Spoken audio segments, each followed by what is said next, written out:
Prime Minister has just, excuse me, concluded a very substantive and productive visit to the United States at the invitation of President Donald Trump. As you all know, this is Prime Minister's first visit after the first visit to the United States after the inauguration of President Trump for a second term. And as I had mentioned earlier as well, the fact that this visit is taking place within just 3 weeks and a bit of the inauguration is a signal of the priority that both leaders attach to the India-US relationship. Prime Minister arrived in Washington, D.C. yesterday evening. He was hosted at Blair House, and he had a number of engagements on arrival yesterday. The newly confirmed Director of National Intelligence, Ms. Tulsi Gabbard, paid a call on the Prime Minister. This morning, the Prime Minister received Mr. Elon Musk and Mr. Vivek Ramaswamy as well. The discussions at the White House began this afternoon and went on for nearly 4 hours, comprising discussions in a restricted format, in the press conference, and an extended discussion over dinner with larger delegations. The discussions covered a lot of ground. The entire gamut of the relationship, ranging from strategic and security cooperation, defense, trade and economic engagement, technology, energy security and people-to-people linkages, as well as regional and global issues of concern were dealt with. There is a joint statement that has been issued. I think it's not yet available online, so let me take you through some of the key aspects of the joint statement, but I would urge you to go through the joint statement in some detail because it's a really rich and substantive statement and lays down the blueprint for the near and medium-term future of the India-US relationship. The two leaders jointly launched the US-India Compact for the 21st century. This compact stands for catalyzing opportunities in military partnership, accelerated commerce and technology. In the area of trade and investment, for instance, the leaders launched Mission 500, aiming to more than double total two-way trade to $500 billion by 2030. The two leaders also announced plans to negotiate the first tranche of a mutually beneficial multi-sector bilateral trade agreement by the fall of 2025. Towards advancing this process, and this issue did figure in some detail in the discussions as well, both countries will take an integrated approach to strengthen bilateral trade across the goods and services sector. This will include themes such as increasing market access, reducing tariff and non-tariff barriers, and deepening supply chain integration between the two countries. There is also a renewed commitment to making greenfield investments in high-value industries in each other's countries, and you will see in the joint statement references to investments in excess of $7 billion made by Indian companies such as Novelis, Jindal Steelworks, Jubilant, and Epsilon. Defense, as was pointed out by both leaders, remains a very important area of cooperation in the strategic partnership between the two countries. The leaders announced plans to finalize a new 10-year framework for the US-India major defense partnership in the 21st century. This is a framework that will run from 2025 to 2035 and is expected to be finalized later this year.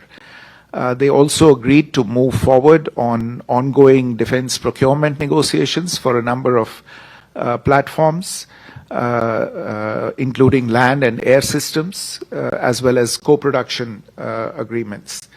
There was also agreement to initiate discussions on the reciprocal defense procurement agreement. One of the striking aspects of the joint statement in this regard is a process that the United States will begin, whereby it will review its arms transfer regulations, including the international traffic in arms regulations, in order to streamline defense trade, technology exchange, and maintenance, spare supplies, and in-country repair and overhaul of US-provided defense systems. The two countries have also launched the Autonomous Systems Industry Alliance to scale industry partnerships and production of autonomous systems, which will foster next-generation defense and technological collaboration, specifically in the field of underwater domain awareness. You're also aware that for the last several years, technology has become a motive of the India-US partnership, and the two leaders in this latest round of discussions committed to taking forward cooperation in critical and emerging technologies by launching the US-India Trust Initiative. The Trust Initiative stands for Transforming the Relationship Utilizing Strategic Technology. This initiative will catalyze collaboration among governments, academia, and the private sector to drive innovation in defense, artificial intelligence, semiconductors, quantum computing, biotechnology, energy, and space. Artificial intelligence is on everybody's mind. We just had the AI Action Summit in Paris, which the Prime Minister had co-chaired.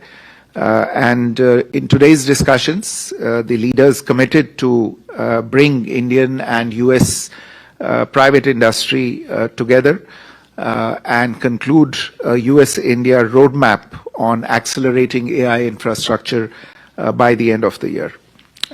Both the countries will work together to enable industry partnerships and investments in next generation data centers, on access to compute and processors for artificial intelligence.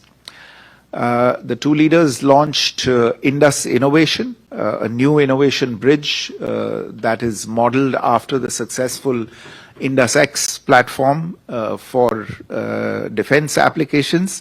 Indus Innovation is meant to focus on space, on energy, and other emerging technologies.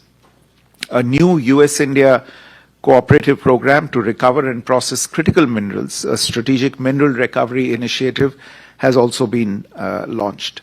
Under the Trust Initiative, incidentally, the two sides will also address export controls, enhance high technology commerce, and reduce barriers to technology transfer between the two countries. In the energy area, this is a subject that has remained in focus in the bilateral relationship in the recent years. India is a significant buyer of US energy, and today's discussions covered a lot of ground on this particular subject. In order to ensure energy security, the two countries agreed to work together on the production of hydrocarbons and for commerce in hydrocarbons to support global energy price stability and secure affordable energy access.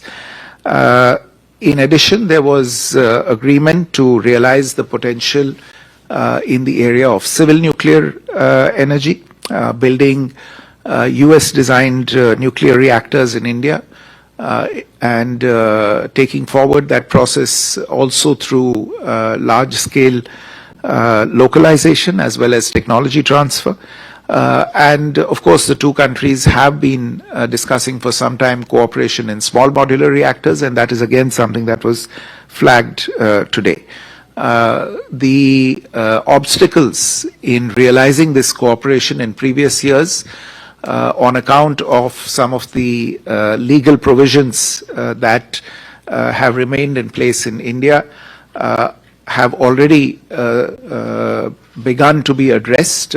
You would have noticed the announcements that have been made in the budget in this regard, and we imagine that these progress on these issues will enable us to realize the promise of cooperation between India and the United States in this very important sector. A new partnership has been launched between the US National Science Foundation and the brand new Indian Anusandhan, which is the National Research Foundation, for deepening research linkages in critical and emerging technologies. There's an MOU that was signed between the NSF and the ANRF just a couple of days back to take forward this cooperation. On the people-to-people front, finally, you're aware there are nearly 300,000 Indian students studying in the United States, and the contribution of these students, especially to the US economy, was acknowledged in the joint statement. The leaders agreed to strengthen collaboration between higher education institutions of the two countries, and India invited the United States to take advantage of the reforms in the Indian education sector to set up offshore campuses of premier educational institutions of the US in India.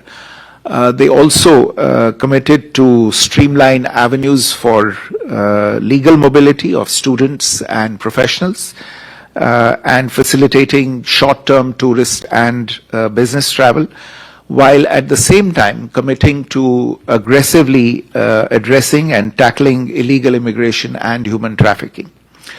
I would also invite your attention to the parts of the joint statement where you can see a commitment from both sides to take decisive action against elements who threaten public and diplomatic safety and security and the sovereignty and territorial integrity of both nations.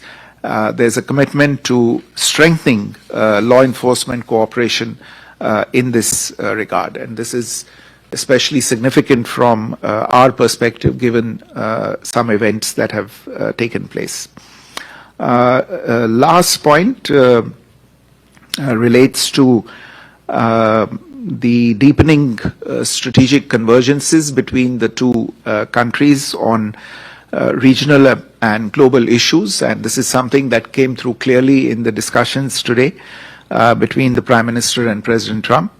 Whether it is the shared vision for the Quad, India will be hosting the Quad summit later this year, and the Prime Minister has extended an invitation to President Trump for that, or the commitment to increasing our collaboration with partners in West Asia, or in enhancing cooperation in the Indian Ocean region. The two leaders agreed to convene partners under the IMEC initiative as well as the I2U2 construct within the next 6 months to announce new initiatives.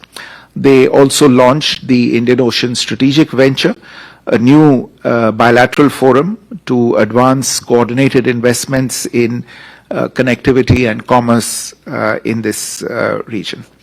All in all, I would say that though short, this was an extremely substantive and productive visit, It allowed two leaders who know each other well, who are comfortable with each other, to renew their contacts from President Trump's first term, and to commit themselves to greater things in the relationship. The mood in the room today and the overall environment of the meetings today lent great confidence to both sides that the relationship is on a solid footing, and there is much to achieve in the coming months and years.